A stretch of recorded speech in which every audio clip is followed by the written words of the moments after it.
আসসালামু আলাইকুম ও রহমতুল্লাহি ও বারাকাতু। আপনারা সবাই কেমন আছেন? আজ আমি একটি আপনাদেরকে গল্প শোনাবো। এক রাজার তিনটা মেয়ে ছিল। একজন রাজা চিন্তা করলো যে আমার এত সম্পদ, এত টাকা পয়সা, আজ আমি তিনটা মেয়ের কাছে আমি তিনটা প্রশ্ন করব, কে আমাকে কতটুক ভালোবাসে। এখন সকালবেলা বৈঠক ডাকলো। সকালবেলা রাজার তিন মেয়েকে রাজ দরবারে ডাকলো। ডাকার পরে বড় মেয়েকে বলল, রাজা প্রশ্ন করলো, মা, তুমি আমাকে কতটুকু ভালোবাসো? বড় মেয়ে বলল, বাবা, আমি তোমাকে এত পরিমাণ ভালোবাসি যা আপনাকে বুঝাতে পারবো না। গেল। তারপরে মেজ মেয়েকে ডাকলো, মা, তুমি আমাকে কতটুকু ভালোবাসো? মেজ মেয়ে বাবাকে বলল, বাবা, আমি তোমাকে মাটি থেকে আসমান পর্যন্ত এত বেশি ভালোবাসি। প্রিয় বন্ধু, শেষ পর্যন্ত রাজা প্রশ্ন করলো তার ছোট মেয়েকে জিজ্ঞেস করলো, মা, তুমি আমাকে কতটুকু ভালোবাসো? ছোট মেয়ে নরম সরম হয়ে বলল, বাবা, আমি তোমাকে লবণের মতন ভালোবাসি।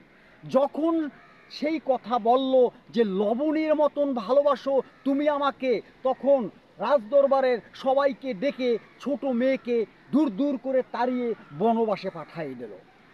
ভাই, এইভাবে 6 মাস চলে গেল। সেই মেয়ে তো বনবাসে পড়ে আছে। এদিকে রাজদরবারে দুই মেয়ে রয়েছে। দুই মেয়ে তোমার সব কিছু বেছে আত্মসাৎ করে খেতে আসে। একদিন সব কিছু সব শেষ হয়ে গেছে এই দুই মেয়ের কারণে। মেয়েরা কি করলো? বাবার বাবার কাছ থেকে জাল সিগনেচার করে, বাবার কাছ থেকে সব কিছু আত্মসাৎ করে তাদের নিজের করে নিয়েছে। একদিন ওই রাজা ভিখারির মতন হয়ে গেছে। হঠাৎ করে এক জঙ্গলের পাশ থেকে হেঁটে হেঁটে যাইতে আসে। তারপরে সে ক্লান্ত হয়ে পড়ছে, দুর্বল হয়ে পড়ছে। একটা গাছের গোড়ায় বাবা বসে পড়ল। যখন বাবা বসে পড়ল, এখন অসুস্থ হয়ে গেছে। এখন হঠাৎ করে ওই মেয়েটা পাশ দিয়ে আস্তে আস্তে হাঁটতে হাঁটতে যায়। তখন পানি পানি করে চিৎকার করতে আসে।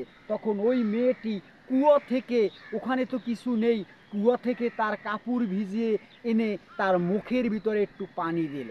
পানি দেওয়ার পরে সে বাবা বলল না, বাবাকে ঠিকই চিনতে পারছে। তখন বাবা চোখ মেলে দেখে সেই ছোট মেয়ে। তখন মেয়েকে বলল, মা, আমি আমার ভুল বুঝতে পেরেছি। তুমি যে লবণের মতন ভালোবাসছো, এখন দেখছি ভাত খেতে গেলে লবণ লাগে, তরকারি খেতে গেলে লবণ লাগে, যেখানেই যায় এই যে লবণের ভালোবাসা। আপনাকে কয়জন সেই লবণের ভালোবাসা বর্তমানে দেয়? এখন স্বার্থ ছাড়া এই পৃথিবীতে কেউ কাউকে মন থেকে ভালোবাসে না। এটাই সত্য কথা, এটাই আমি আপনাদেরকে বুঝাইতে চাইছি। প্রিয় বন্ধু, যখন আপনি বিপদে পড়বেন তখন আপনি বুঝতে পারবেন কে আপন কে পর। এই পৃথিবীতে স্বার্থ ছাড়া কেউ কাউকে মন থেকে ভালোবাসে না। আমি MS মনির, এর আগে আমার একটি আইডি ছিল। সেই আইডিতে সাবস্ক্রাইব ছিল 8,500।